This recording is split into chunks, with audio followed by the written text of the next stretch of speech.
நடைபெறவுள்ள 15வது மக்களவைத் தேர்தல் தமிழகத்தில் மே மாதம் 13ஆம் தேதி ஒரே கட்டமாக நடைபெறவுள்ளது. தமிழகத்தில் அண்ணா திராவிட முன்னேற்றக் கழகம் தலைமையில் பாமக, மதிமுக, இடதுசாரிகள் கூட்டணி அமைத்து தேர்தலை சந்திக்க தயாராகி வருகின்றன.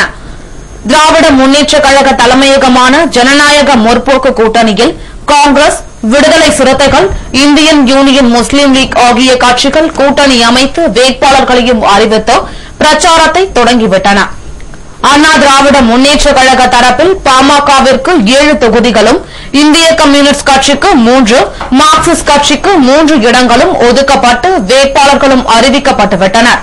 இந்த கூட்டணியில் மதிமுகவிற்கு தொகுதிகள் ஒதுக்குவதில் தொடர்ந்து இழுபறி நீடித்து வந்த நிலையில் அண்ணா திராவிட முன்னேற்றக் கழக பொதுச் செயலாளர் ஜெயலலிதா இன்று தமது கட்சி போட்டியிடும் 23 தொகுதிகளுக்கும் வேட்பாளர்களை அதிகாரப்பூர்வமாக அறிவித்தார்.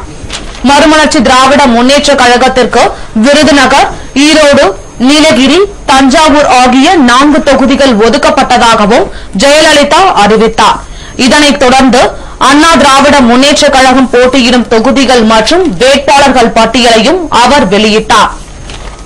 திருவள்ளூர் ராஜன், தென்சென்னை சிட்லப்பாக்கம் ராஜேந்திரன், மத்திய சென்னை எஸ். சந்திரன், வேலூர் வாசு, காஞ்சிபுரம் டாக்டர் ராமகிருஷ்ணன், சேலம் செம்மலை, நாமக்கல் வைரம் தமிழரசி, திருப்பூர் சிவகாமி, பொள்ளாச்சி சுகுமார், திருச்சி குமார், கடலூர் சம்பத், நெல்லை அண்ணாமலை, விழுப்புரம் முருகன், திண்டுக்கல் பாலசுப்ரமணியன், தூத்துக்குடி சிந்தியா பாண்டியன், ஆரணி முக்கூர் சுப்பிரமணியன், கரூர் தம்பிதுரை, மயிலாடுதுறை OS மணியன், தேனி தங்க தமிழ்ச்செல்வன், சிவகங்கை ராஜகண்ணப்பன், ராமநாதபுரம் சத்தியமூர்த்தி, கிருஷ்ணகிரி நஞ்சகவுடா, பெரம்பலூர் மருதைராஜ் ஆகிய வேட்பாளர்கள் இந்த பட்டியலில் இடம்பெற்றுள்ளனர்.